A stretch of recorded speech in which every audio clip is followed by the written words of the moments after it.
Bharatiya Janata party प्रदेश अध्यक्ष विष्णु दत्त शर्मा, युवा मोर्चा प्रदेश अध्यक्ष वैभव पवार के आह्वान और भाजपा जिला अध्यक्ष गौरव सिरोठिया के मार्गदर्शन में भारतीय जनता युवा मोर्चा जिला अध्यक्ष यश अग्रवाल के नेतृत्व में भ्रष्टाचारी कांग्रेस का पुतला जलाया गया। इस दौरान सैकड़ों की संख्या में कार्यकर्ताओं और पदाधिकारी मौजूद रहे। शनिवार को शाम 4 बजे शहर के अंबेडकर चौराहे पर भारतीय जनता युवा मोर्चा जिला अध्यक्ष यश अग्रवाल के नेतृत्व में सैकड़ों की संख्या में मौजूद कार्यकर्ताओं ने भ्रष्टाचारी कांग्रेस की रैली निकालते हुए जमकर नारेबाजी की। इस दौरान कांग्रेस का पुतला भी जलाया गया। जिला अध्यक्ष यश अग्रवाल ने कहा कि कांग्रेस ने 70 सालों में देश को लूटने का काम किया है। हाल ही में कांग्रेस से राज्यसभा सांसद धीरज साहू के घर जब छापा पड़ा तो बेनाम संपत्ति समेत 200 करोड़ से अधिक की नगद राशि उनके घर से बरामद हुई। ये वही धीरज साहू हैं जो पिछले दिनों राहुल गांधी के साथ हाथ से हाथ मिलाकर चल रहे थे। इनके पास इतनी संपत्ति कहां से आई, ये विचार का विषय है। जिला अध्यक्ष यश अग्रवाल ने कहा कि कांग्रेस की विचारधारा ही लूट पर टिकी हुई है। पार्टी का अस्तित्व धीरे धीरे समाप्त हो रहा है। इसलिए देश में जो कांग्रेस पार्टी के गिने चुने सांसद हैं, वह जनता की गाढ़ी कमाई को लूटने का काम कर रहे हैं। पुतला दहन के दौरान जगन्नाथ गौरैया, विक्रम सोनी, मनीष चौबे, नितिन सोनी, अंशुल हर्षे समेत सैकड़ों की संख्या में कार्यकर्ता और पदाधिकारी उपस्थित रहे।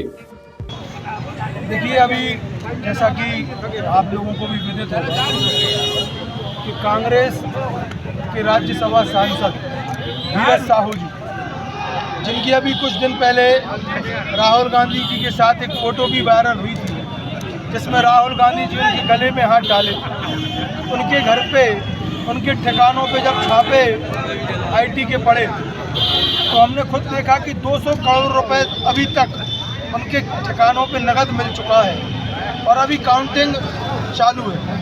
अभी सुबह पता चला हम लोगों को मीडिया के मित्रों के ही माध्यम से कि 2 नोट गिनने वाली मशीन भी जल गई। तो निश्चित रूप से ये इस बात का प्रमाण है कि कांग्रेस ने 70 सालों में, भारतीय जनता पार्टी जो इस बात को बोलती है कि कांग्रेस ने इन 70 सालों में देश को लूटा है, देश की जनता के, एक गरीब के, एक किसान के पैसों को लूटा है। निश्चित रूप से इस बात का ये प्रमाण है कि धीरज साहू जी जो कि राज्यसभा के सांसद हैं, उनके यहाँ अभी 200 करोड़ रुपए कैश मिल चुका है और अभी काउंटिंग चल रही है। तो निश्चित रूप से ये समझ में हम लोगों को भी नहीं आता कि किस तरीके से कांग्रेस जो इस बात को बोलती है। अभी राहुल गांधी जी बड़ी यात्राएं निकाल रहे थे, उनके साथ धीरज साहू जी भी दिखाई दिए। तो निश्चित रूप से हम प्रश्न करना चाहते हैं। हम लोग देश के युवा हैं, हम लोग देश के, भारत देश में निवास करते हैं। युवा भी उनसे प्रश्न करना चाहता है कि कांग्रेस की यही भ्रष्टाचारी नीति है, क्या कांग्रेस के जितने भी सांसद अभी देश में हैं गिने चुने, क्या वो भी इसी तरीके से भ्रष्ट है? तो निश्चित रूप से आज ये पुतला दहन हम लोगों ने कांग्रेस की विचारधारा का, कांग्रेस पार्टी की सोच का, ये पुतला दहन हमने राहुल गांधी जी का आज किया है और इस चीज़ का विरोध प्रदर्शन हम लोगों ने किया है कि युवाओं के हक को जो कांग्रेस के ये सांसद खा रहे हैं, जो युवाओं की, आज मैं समझता हूं कि 200 करोड़ रुपए कैश मिलना कोई सामान्य घटना नहीं है, अभी उसका आंकड़ा बढ़ेगा भी। तो क्या कांग्रेस पार्टी ने इस चीज़ का ठेका ले लिया है कि युवाओं के हितों को, गरीबों के हितों को वो लोग खाएंगे और एक तरफ उनके वक्ता और राष्ट्रीय नेतृत्व कहता है कि भारतीय जनता पार्टी ने क्या किया है। मैं कमलनाथ जी से भी और राहुल गांधी जी से भी इस चीज़ को कहना चाहता हूं कि भारतीय जनता पार्टी ने विकास किया है, उसका ये नतीजा है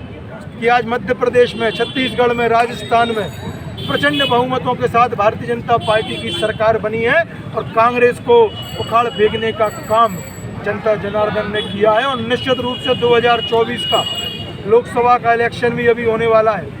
हम लोग इस चीज़ को सुनिश्चित कर रहे हैं कि हमारे देश के गौरव, भारत के यशस्वी प्रधानमंत्री माननीय नरेंद्र मोदी जी अब फिर से देश के प्रधानमंत्री तीसरी बार बनेंगे और एक गरीब, एक शोषित वंचित वर्ग की, एक युवा वर्ग की फिर से वो आवाज़ बनेंगे और कांग्रेस अपना चेहरा देख ले चुनाव में आने से पहले कि किस तरीके से ये सांसद धीरज साहू जी तो एक नाम है। मैं समझता हूँ कांग्रेस के प्रत्येक सांसद के पास ऐसा काला धन मिलेगा अगर उनकी जांच करवाई जाएगी। जो भी चीज़ें हुई तो सबके सामने हैं और मैं समझता हूँ मीडिया के मित्र मेरे सामने हैं। हमारे सभी, हम लोग एक भारतीय जनता पार्टी की सोच रहती है कि सभी का साथ हो, सभी एक साथ रह के काम करें। तो मीडिया के मित्र भी, आप लोग भी, हमेशा आप लोगों ने देखा किस तरीके से जिलाध्यक्ष जी ने, चाहे सागर विधानसभा में हो, चाहे खुरई विधानसभा में हो, चाहे सुरखी हो, चाहे रैली हो, चाहे बीना विधानसभा हो, चाहे देवरी हो, चाहे बंडा हो, हर विधानसभा में उन्होंने काम किया।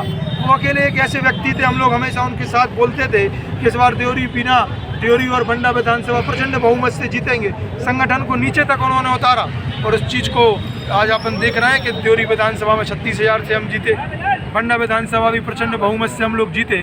तो निश्चित रूप से बात चल रही थी बीना में जो अपने प्रत्याशी रहे हैं महेश राय, उनसे क्या इस्तीफा की मांग करिए? देखिए, अब वो पार्टी शीर्ष नेतृत्व का काम है, जो पार्टी शीर्ष नेतृत्व तय करेगा उस हिसाब से चीज़ें हों। देखिए, जब उस चीज़ को मैंने भी सुना और उस चीज़ को जब मैंने देखा कि हमारे भारतीय जनता पार्टी के एक प्रत्याशी हमारे जिलाध्यक्ष श्री गौरव सरोटिया जी के विषय में ऐसी विचारधारा रखते हैं, उनके बारे में ऐसा सोचते हैं, तो मुझे भी बड़ी तकलीफ हुई। और मैं समझता हूँ सिर्फ मुझे ही नहीं, आज भारतीय जनता पार्टी के हजारों कार्यकर्ता, हजारों युवा सागर जिले में भाजपा जिलाध्यक्ष गौरव सरोटिया जी के नेतृत्व में काम भारतीय जनता पार्टी का कर रहे हैं। उनके भी हृदय में इस चीज़ का दुख है कि एक हमारे प्रत्याशी जो चुनाव हार गए। दुख सबको था जब वो चुनाव हारे थे, लेकिन हम लोगों ने अपेक्षा नहीं की थी कि अपने चुनाव हारने का ठिकरा वो हमारे जिलाध्यक्ष जी के सर पे फोड़ देंगे या इस तरीके को वो बयान देंगे। मैं इस चीज़ की बिल्कुल सच्चे हृदय से घोर निंदा करता हूँ। भारतीय जनता पार्टी विकास के एजेंडे के साथ जाती है। कार्यकर्ता सैकड़ों की संख्या में कार्यकर्ता, हजारों की संख्या में कार्यकर्ता भारतीय जनता पार्टी के बीना विधानसभा में भी काम कर रहे थे।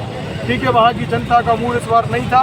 ठीक है, आप चुनाव हार गए, लेकिन इसका ये मतलब नहीं है कि आप हमारे नेता को, भारतीय जनता पार्टी के जिलाध्यक्ष गौरव सरोटिया जी पे या बीना के ऐसे, अकेला उनने जिलाध्यक्ष जी का नाम नहीं लिया, मैं स्पष्ट कर दूं। अब उनकी बाइट सुनेंगे तो उनने बीना विधानसभा के जितने भी पार्टी के कार्यकर्ता हैं, जितने भी ऐसे कार्यकर्ता हैं जो 25 साल से काम कर रहे हैं, जिन्होंने उनको 2 बार पहले विधायक बना दिया, उन्होंने उनका भी नाम लिया। तो मैं समझता हूँ ये घोर निंदनीय है। हमारे शीर्ष नेतृत्व ने भी उन्हें लेटर अभी भेजा है। इस चीज़ की हम प्रशंसा करते हैं कि आज हमारे शीर्ष नेतृत्व ने, प्रदेश भाजपा ने उनको लेटर भेजा है, उनसे जवाब मांगा है। और हम भी उनसे मांग करते हैं कि आज अगर आप जब किसी भी एक पुख्ता सबूत के बिना किसी भी कोई भी निराधार जब आप बात करते हैं, तो मैं समझता हूँ ये हजारों कार्यकर्ताओं के हृदय में इस चीज़ का दुख होता है। महेश राय जी को निश्चित रूप से जवाब देना चाहिए और महेश राय जी को इस चीज़ को भी समझना चाहिए कि जिलाध्यक्ष जी के नेतृत्व में हम अगर सुर्खी उपचुनाव से चालू करते हैं, मैं उनके साथ उस समय से काम कर रहा हूँ। मैं आपको बताना चाहूँगा, सुर्खी विधानसभा 41,000 से हम लोग जीते थे। सागर में कभी 35 से ज़्यादा पार्षद भारतीय जनता पार्टी के नहीं बने थे। इस बार 41 पार्षद हमारे जीत के आए।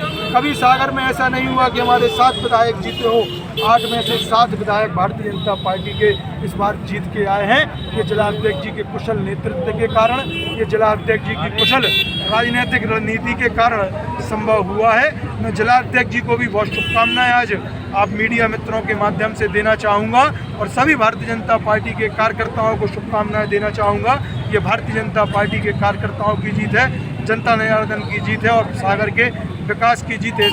इसका पूरा श्रेय मैं समझता हूँ तो भारतीय जनता पार्टी के कार्यकर्ताओं को जाता है। और रही बात बीना विधानसभा में जो भी चीज़ घटित हुई, उसके लिए हम लोगों को, हमारा भी मन आहत है और इस चीज़ को निश्चित रूप से हमें अपने पूरे शीर्ष नेतृत्व में विश्वास है कि जिस तरीके से महेश राय जी से जवाब मांगा गया है, 1-2 दिन के अंदर वो जवाब निश्चित रूप से देंगे। Vatsalya Senior Secondary School, starting from pre-primary to senior secondary. Personalized education commitment ensures that each student nationally recognized curriculum. School has labs including physics lab, biology lab, chemistry lab, computer lab and book library. Beautiful 13-acre campus to students to learn and play with magnificent modern facility and traditional architecture. Vatsalya Senior Secondary School is one that any student would love to explore. I love my school. And determinations, sports, activities, and dance room. Vatsalya reshapes one student at a time to build a strong community. Vatsalya is where education meets excellence.